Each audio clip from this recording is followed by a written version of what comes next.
Assalamualaikum warahmatullahi wabarakatuh. Selamat pagi, salam sejahtera bagi kita semua. Perkenalkan, saya sebagai moderator dan di sini saya juga sebagai pemateri keempat. Perkenalkan, nama saya Karamona Putri dengan NIM D1A022173 dan di sebelah saya ada pemateri ke-1 dengan rekan saya Rahma Tilahil Patona dengan NIM D1A022178 dan di sini ada pemateri kedua Triana Kristina dengan NIM D1A022166 dan selanjutnya pemateri ketiga dengan rekan saya San Moria Sianturi dengan NIM D1A022174 dan selanjutnya pemateri kelima rekan saya Register JJ Semarang dengan NIM D1A0222176. Oke, selanjutnya saya serahkan ke materi ke-1 untuk menjelaskan apa itu ideologi dasar negara. Baiklah, saya Rahma Tilahil Patona sebagai pemateri 1 yang akan menyampaikan materi mengapa Pancasila sebagai ideologi negara. Menelusuri konsep dan urgensi Pancasila sebagai ideologi negara. Ada beberapa tokoh atau pemikir di Indonesia yang mendefinisikan ideologi. Yang pertama adalah Sastra Prateja 2143 yang menyatakan ideologi adalah suatu pemikiran atau gagasan yang menjadi diorganisir dan suatu tindakan dan secara sistematis yang teratur. Jadi ideologi itu adalah dari pemikiran kita lakukan dengan tindakan secara sistematis dan teratur. Yang kedua adalah tokoh Sarjanto 1901-47 yang menyatakan ideologi adalah hasil dari refleksi tindakan manusia dengan menjaga jarak dengan kehidupan. Dan yang ketiga adalah tokoh kita Mupyanto 1901-239 yang menyatakan adalah ideologi adalah sejumlah doktrin, simbol dan kepercayaan, simbol dalam sekelompok masyarakat, simbol dalam suatu bangsa yang menjadi pegangan dan pedoman dalam perjuangan untuk tujuan masyarakat tertentu. Jadi, menurut Mupyanto adalah ideologi adalah suatu simbol atau kepercayaan kita terhadap sesuatu dan menjadi pedoman di suatu negara tersebut. Ada pula beberapa tokoh yang menyatakan ideologinya. Yang pertama adalah tokoh Martin Soliger yang menyatakan ideologi sebagai sistem kepercayaan menurut norma-norma masyarakat.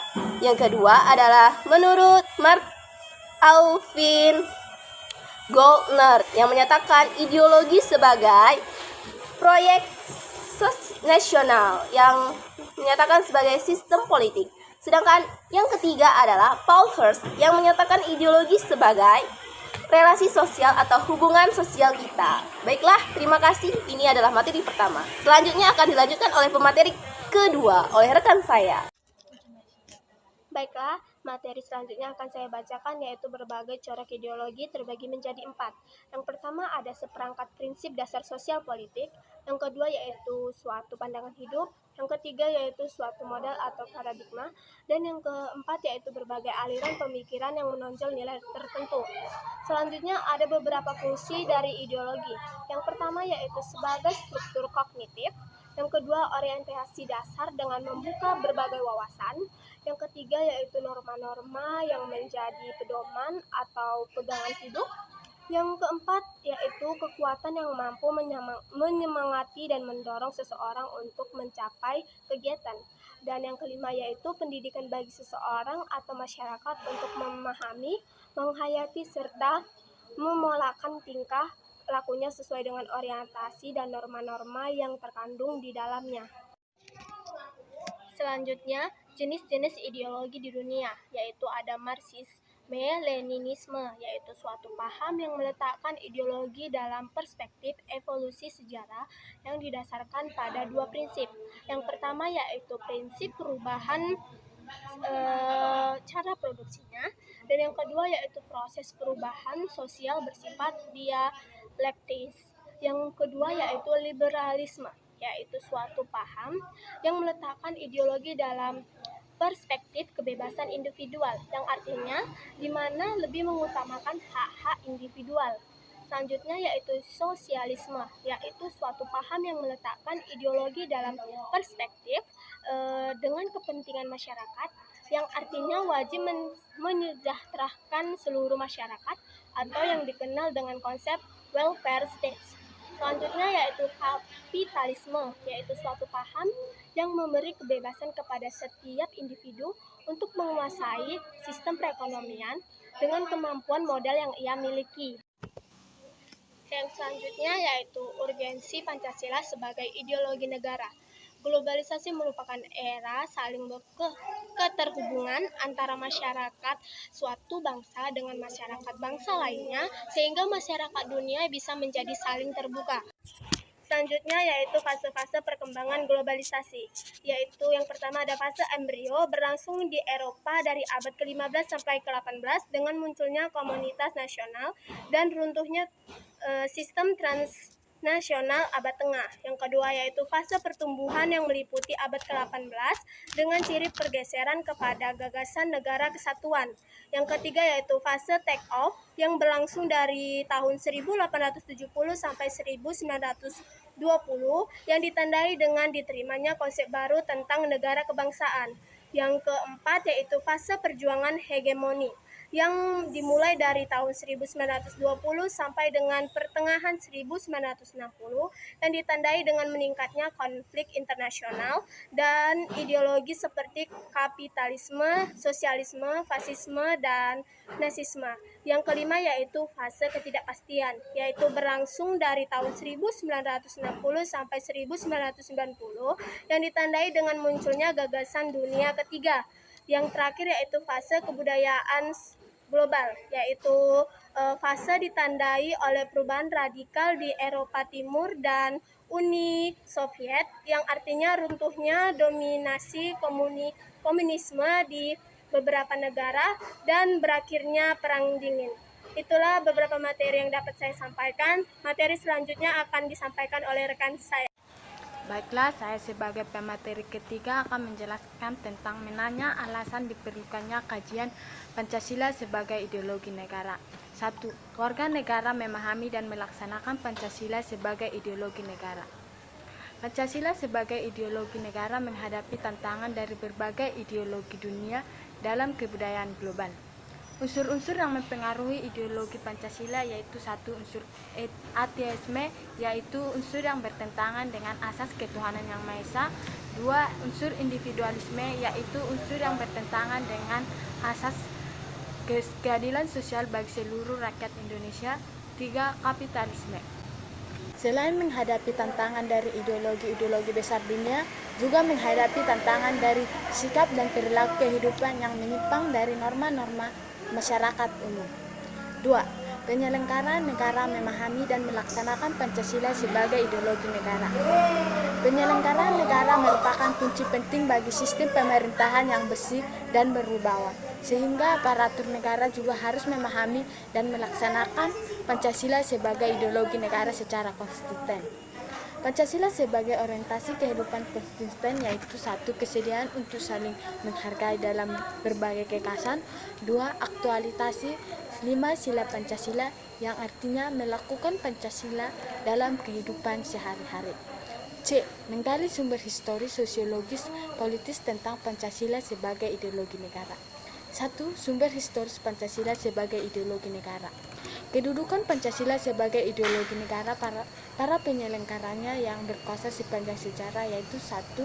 Pancasila sebagai ideologi negara pada masa Presiden Soekarno. Pada masa Presiden Soekarno, Pancasila ditegaskan sebagai pemersatu bangsa. 2. Pancasila sebagai ideologi negara pada masa Presiden Soeharto.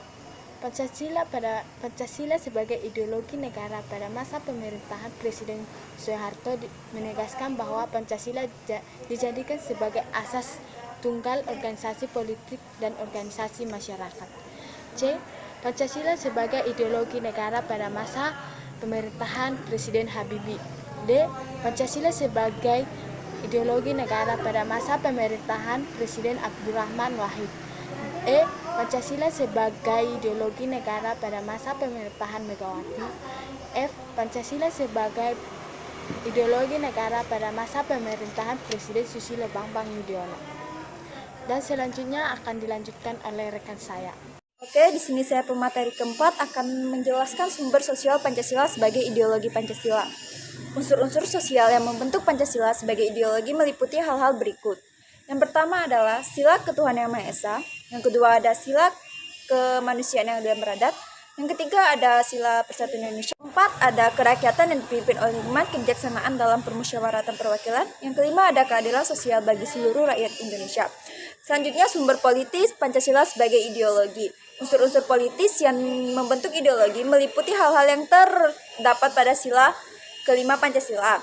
Karena kelima sila Pancasila itu mempunyai nilai-nilai yang fundamental sebagai dasar falsafah bangsa Indonesia sebagaimana yang tercantum pada Undang-Undang Dasar 1945. D.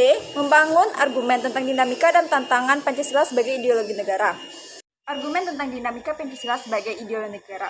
Pancasila sebagai ideologi dalam pemerintah Presiden Soeharto diletakkan pada kedudukan yang sangat kuat melalui TAP MPR nomor 11/1978 tentang permasyarakatan P4 pada masa Soeharto. Ini pula ideologi Pancasila menjadi asas tunggal bagi semua organisasi politik dan organisasi masyarakat. Oke, selanjutnya akan dibacakan rekan saya pemateri kelima. Oke, terima kasih. Saya akan menjelaskan materi terakhirnya, yaitu mendeskripsikan esensi dan urgensi Pancasila sebagai ideologi negara. 1. Hakikat Pancasila sebagai ideologi negara. Hakikat Pancasila sebagai ideologi negara memiliki 3 dimensi. 1. Dimensi realitas. Dimensi realitas adalah nilai-nilai dasar yang tergantung dalam ideologi tersebut secara real. 2. Dimensi idealitas.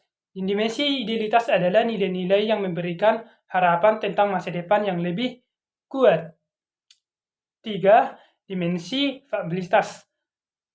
Dimensi fabilitas adalah merangsang pemikiran-pemikiran yang baru yang relevan dengan ideologi. 2. Urgensi Pancasila sebagai ideologi negara.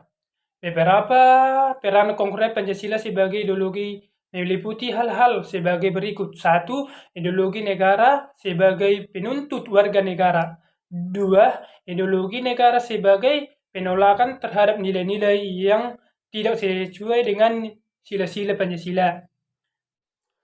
Selanjutnya adalah rangkuman tentang pengertian dan pentingnya Pancasila sebagai ideologi negara. Pentingnya Pancasila sebagai ideologi negara bagi mahasiswa adalah untuk memperlihatkan peran ideologi sebagai penuntut dalam kehidupan bermasyarakat, bernegara, dan berbangsa, sehingga ancaman berupa terorisme dan korupsi dapat dicegah. Untuk itu materi yang kami sampaikan, kami mengucapkan terima kasih banyak. Oke, baiklah, kami akhiri. Jika ada perkataan atau ucapan salah, kami mohon maaf. Kami dari kelompok 4 mengucapkan terima kasih. Wassalamualaikum warahmatullahi wabarakatuh.